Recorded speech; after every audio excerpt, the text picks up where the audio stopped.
محترم نمایندگان واسطای اخبار عموم، دوستان گرامی، نخست با کمال صمیمیت میخواهم از نام مردم تاجیکستان و شخصا از نام خودم مهمان عزیزمان رئیس جمهوری مردمی چین جناب ژی جین پینگ را بار دیگر صمیمانه خیر مقدم بگویم. ما این تشریف شما را دوست گرامی چون رویدادی مهم در تاریخ معاصر مناسبت‌های کشورهایمان ارزیابی می‌نماییم. محترم نمایندگان واسطه‌های اخبار عموم، در جریان مذاکرات امروزه که در فضای عنعنوی دوستی، حسن همجواری، تفاهم و اعتماد بین همدیگری برقرار گردیدند، دایره وسیع مسائل مناسبت‌های دو جانبه تاجیکستان و چین مورد محاکمه قرار گرفت. در جریان بررسی‌ها از سطح بلند شریکی همه‌جانبه استراتژی دو همسایه نزدیک و دستاوردهای نظررس در این سمت اظهار قناعتمندی کرده شد. در حاشیه ملاقات‌های امروزه مجموعه نوی سندها به امضا رسید که زمینه حقوقی همکاری‌های دو کشور را در ساحه‌های مختلف تجارت و اقتصاد از جمله صنعت و انرژتیکا، نقلیات، اقتصاد رقمی، اینواسیون و سرمایه‌گذاری همچنین در سمت‌های فرهنگی و گومانیتری تحکیم می‌باشد. ضمن بررسی وضع کنونی و دورنمای همکاری‌های تاجیکستان و چین، ما در رابطه با راه‌های پیشبرد منبعده آنها به موافقه‌های مهم رسیدیم. با مسائل همکاری تجارتی و اقتصادی و سرمایه‌گذاری توجه خاص ظاهر گردید و این سمت عرصه بنیادی شریک ما دانسته شد. قابل ذکر است که جمهوری مردمی چین از شریکان مهمترین و رده اول تجارتی کشور ما باقی میماند.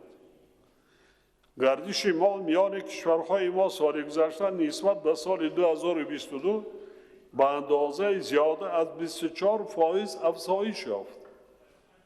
این روند سال جاری در حال رشد بیشتر قرار دارد. حجم سرمایه چین به اقتصاد تاجیکستان در دوره سالهای 2007-2023 زیاده از 4 میلیارد دلار را تشکیل می‌دهد که بیش از 2.5 میلیارد آن سرمایه مستقیم میباشد.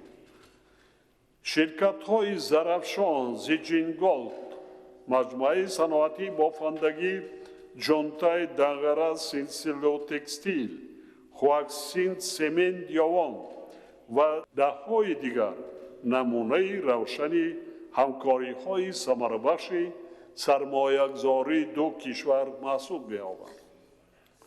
در مجموع امروز در تاجیکستان زیاده از 700 شرکت با سرمایه جانب چین فعالیت می‌کند. چند روز پیش در شهر دوشنبه همایش نمایندگان دایره‌های صاحبکاری و شرکت‌های تاجیکستان و چین دایر گردید. در چارچوب این چهاربینی دو جانب به مبلغ زیاده از 600 میلیون دلار شرطنامه و قراردادهای همکاری به امضا رسانیدند. جانب تاجیکستان هوسمندی خود را جهت جلب باز هم بیشتری دایره‌های شایع‌کاری چین به منظور تطبیق عملی لایحه‌های اینفراساختاری تاکید می‌نماید. دو جانب از ادامه همکاری‌ها در دایره تشبث یک کمربند یک راه اظهار قناعتمندی کردند. ساحه نقلیات و کمونیکاسیون به صفت سمت دیگری اولویتناک در رابطه‌های دو کشور ارزیابی گردید. ما منفعت‌داری خود را به پیشبرد همکاری‌ها در این جاده که برای رشد و توسعه رابطه‌های تجارتی و اقتصادی زمینه مشاهد فراهم می‌آورد اظهار کردیم. تأکید گردید که بنیاد و تجدید راه در منطقه قلعه خم ونج سرحد ناحیه روشن دالان ترانزیتی چین، تاجیکستان، ازبکستان، ترکمنستان، ایران، ترکیه را تکمیل خواهد داشت. وابسته به این پیشنهاد نمودیم که امکانیت بنیاد و نوسازی قطعه شهرهای دوشنبه کلمه در منطقه ناحیه روشن تا گذرگاه سرحدی کلمه قرسو مورد بررسی قرار داده شود. همچنین ما پیشنهاد داریم که جهت بنیاد راههای اتومبیلگرد و آهن در مسیر چین، تاجیکستان، افغانستان با منظور گسترش رابطه و توسعه تجارت منطقوی تدبیرهای عملی اندیشیده شد. در برابر نقلیات و کمونیکاسیون ما هوسمندی جانب خود را به جلب بیشتر سرمایه چین و بخش‌های گوناگون صنعت، بخصوص صنعت سبک و خوراکواری، انرژتیکا، کشاورزی، رقمی کنانی اقتصاد، ذهنی صنعی و دیگر سمت‌ها تاکید نمودیم. ما چنین می‌شماریم که تحکیم اقتدارهای استحصالی در بخش‌های واقعی اقتصاد تا کرسی مستحکم رشد مشترک تاجیکستان و چین را تشکیل می‌دهند. کشور ما از اشتراک هرچی بیشتر فعالانه صاحبکاران چین جهت بنیاد پارک‌های صنعتی، جلب تکنولوژی‌های نو و استحصالات کلان حجم مشترک از جمله در منطقه‌های آزاد اقتصادی تاجیکستان استقبال خواهد کرد. با همین ترتیب با تطبیق مشترک لایحه‌های آینده‌دار سرمایه‌گذاری و انفراستراکچوری بخصوص در جاده رسیدن به هدف‌های استراتژی کشور ما از جمله صنعت کنانی با سرعت اهمیت خاص ظاهر نمودیم. بنیاد کارخانه‌های استحصالی خصوصا در ساحه صنعت و برآمدن استحصال محصولات سبز با ارزش بلند علاوه شده و تکنولوژی‌های سبز از جمله اتوماسیون‌های برقی، پانل‌های آفتابی و شبکه‌های الکتریکی هوشمند از بخش‌های اولویتناک در این جهت دانسته شدند. از سهم جانب چین در ساختمان و نوسازی نیروهای برقی و تطبیق لایحه‌های بنیادی خطهای انتقال برق در قلمرو تاجیکستان اظهار سپاس کردیم. قابل ذکر است که تاجیکستان با در نظر داشت ذخیره‌های طبیعی خود نیت دارد در آینده اقدارهای تولید انرژی تجدید شونده را چون زمینه کلیدی پیشبرد اقتصاد سبز دوچند افزایش دهد. در این زمینه از گسترش و توسعه همکاری‌ها در ساحه انرژتیکا بخصوص وابسته به استحصال نیروی برق آبی همه جانبه استقبال می‌نماییم. آماده ایم که در این سمت همکاری‌های سازنده و برای جانب‌ها سودمند را با چین توسعه بخشیم.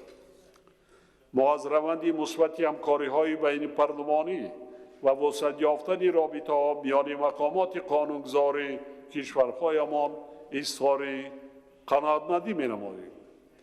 در جریان مذاکرات جانب‌ها راه‌های گسترش و توسعه منبع همکاری دو جانبه را در بخش‌های فرهنگ و گومانیتاری محاکمه کردند. ذکر گردید که این سمت با تطبیق طرح و برنامه‌های مهم در بخش‌های علم و معارف و فرهنگ تدریجاً غنی می‌گردد.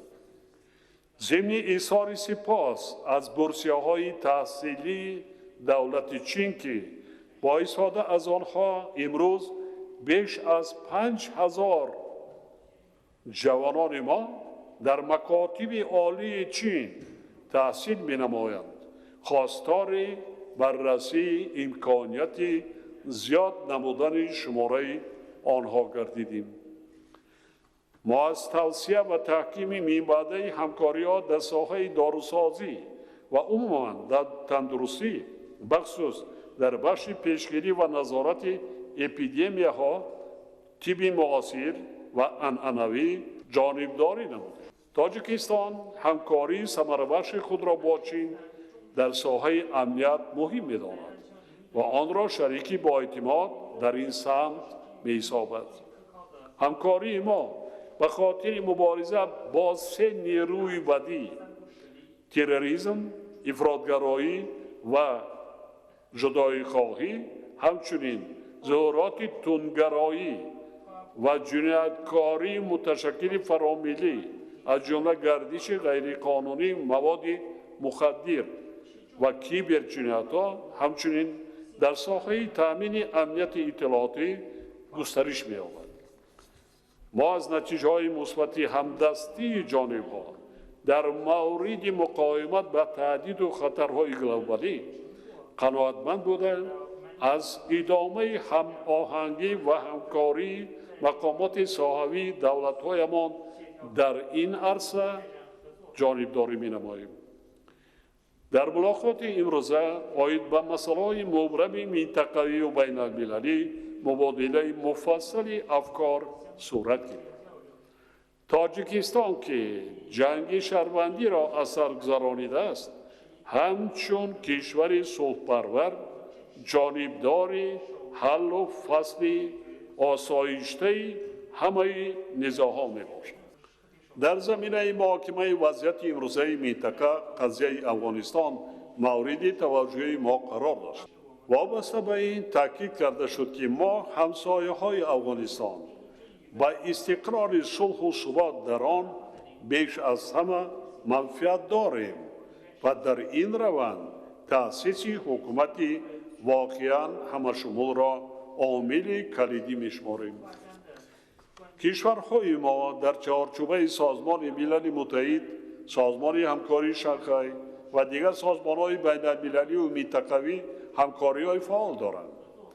ду ҷониб тақвияти муколамаро дар доираи абзори Осиёи Марказӣ Чин ба мақсади ташаккули шароити мусоиди барои пешрафту ободии минтақа созгор донистанд. мо ба мувофиқа расидем, ки муколамаи фаъоли сиёсиро аз рӯи тамоми маҷмӯи масъалаҳои мавриди таваҷҷӯҳи тарафайн идома диҳем. дар Фарҷом бори дигар муҳтарам ҷаноби раиси ҷумҳурии мардуми Чин ва ҳайати ҳамроҳашонро дар сарзамини Тоҷикистон хушомадед мегӯям ва барояшон сеҳатмандӣ ва комёбиҳо орзу менамоям. итминон дорам, ки натиҷаҳои боздиди кунунии шумо, дӯсти гиромӣ, аз Тоҷикистон ба рушду таҳким ва тақвияти муносибатҳои шарикии ҳамаҷонибаи стратегияи мо таккони қавӣ хоҳанд дошт. бо камоли майл риштаи суханро ба шумо дӯсту бародари гиромӣ медиҳам. марҳамат.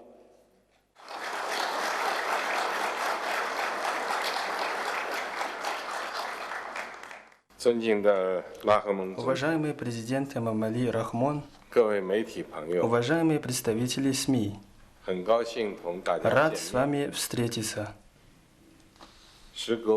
Спустя 5 лет я вновь нахожусь в Таджикистане с государственным визитом и снова почувствовал неувядающее братство между народами Китая и Таджикистана. Позвольте сердечно поблагодарить президента Рахмона и таджикскую сторону за гостеприимный прием и прекрасную организацию. Чуть ранее мы с президентом Рахмоном провели содержательные и результативные переговоры, по итогам которых мы подписали совместное заявление и объявили о развитии отношений всестороннего сотрудничества и стратегического партнерства в новой эпохе. Договорились о формировании сообщества единой судьбы Китая и Таджикистана на новой отправной точке в духе вечной дружбы, солидарности и взаимной выгоды. Мы также засвидетельствовали подписание и обмен более чем 20 межправительственными и межведомственными документами о сотрудничестве в таких сферах, как торговля, транспортная взаимосвязанность, ключевые полезные ископаемые, безопасность и культурно-гуманитарные связи. Обретение нового статуса позволяет двусторонним отношениям между Китаем и Таджикистаном выйти на новые рубежи. Я вручил президенту Рахмону орден дружбы Китайской Народной Республики за его весомый вклад в продвижение китайско-таджикских отношений. Орден дружбы в качестве высшей награды Китая для иностранных граждан сегодня впервые вручен за границей.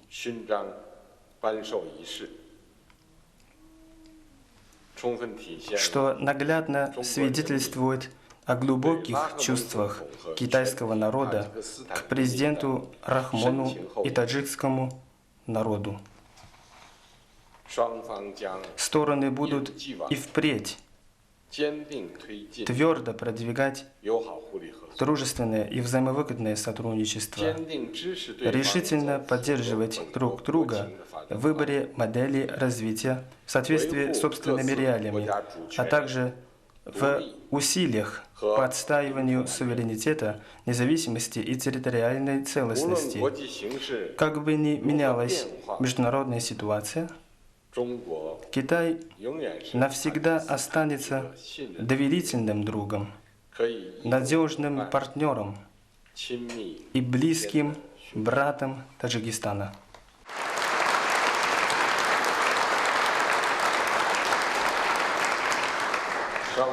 Стороны договорились в рамках высококачественного партнерства одного пояса и одного пути всецело продвигать сопряжение национальных стратегий развития в интересах модернизации каждой из сторон.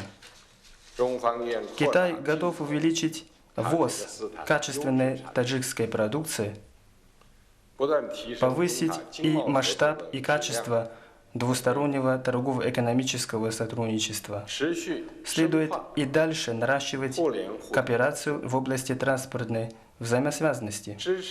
Китай будет оказывать Таджикистану содействие в раскрытии его транзитного потенциала. Важно укреплять сотрудничество в сфере ключевых полезных ископаемых, повышать уровень сельскохозяйственного сотрудничества, культивировать новые точки соприкосновения в таких сферах, представляющих производительные силы нового качества, как новые источники энергии, цифровая экономика, искусственный интеллект, электронная торговля.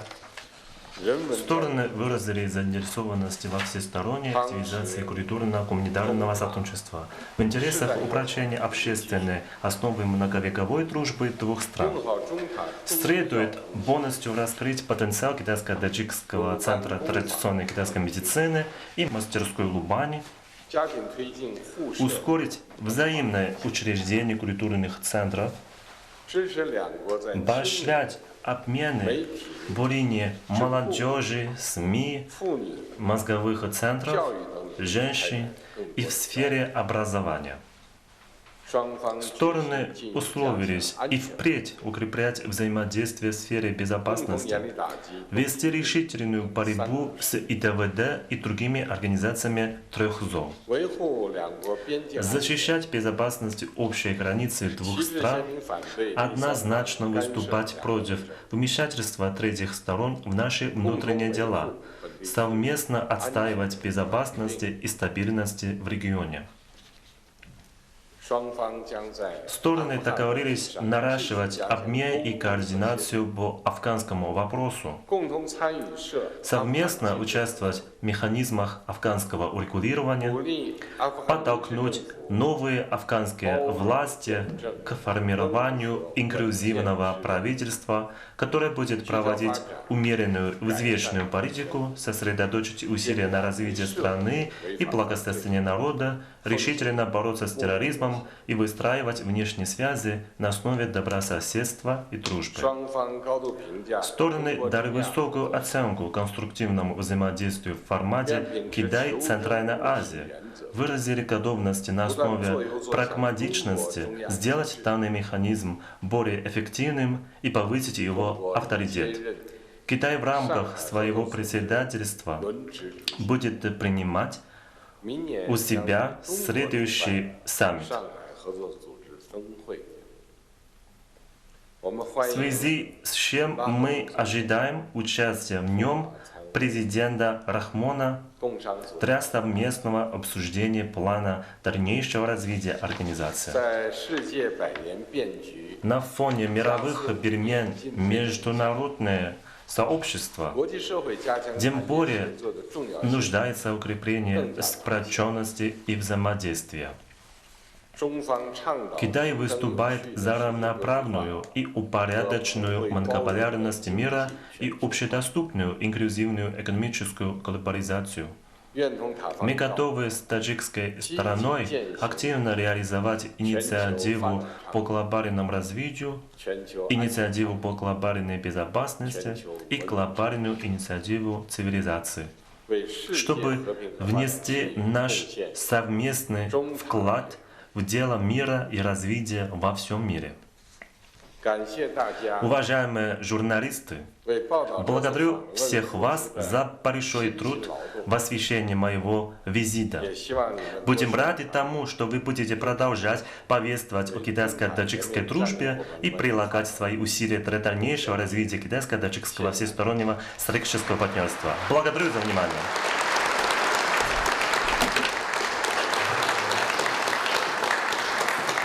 محترم نمایندگان واسطه اخباری آمد نشست مطبوعاتی ما به آخر رسید و در آخر من در اینجا با یک بار دیگر به رئیس محترم جمهوری مردمی چین دوست گرامی جناب سی جین پینگ برای قدردانی نه آنقدر زحمت‌های زیادی من و سرفراز گردانیدن با مکافات دولتی اردن دوستی که اولین بار در خارج کشور سپرده شد منتداری خود را و منتدار این مکافات نه اینکه برای خدمت‌های ما برای خدمت‌های کل مردم تاجیکستان است و این را ما بسیار بلند ارزیابی می‌کنیم و به شما منتداری صمیمی مردم تاجیکستان و خود را می‌رسانم و به شما پیش از همه سلامتی موفقیت و دولت بزرگ مردم چین صلح پیشرفت امانی و عملی همه تشبس‌هایی که برادر عزیز رئیس جمهور محترم جناب سی جین پینگ کردند در آن که خدا کند که ما هم شاهد باشیم و در آن فضای آزاد و پیشرفته زندگی کنیم بهره بریم. سلامت باشید.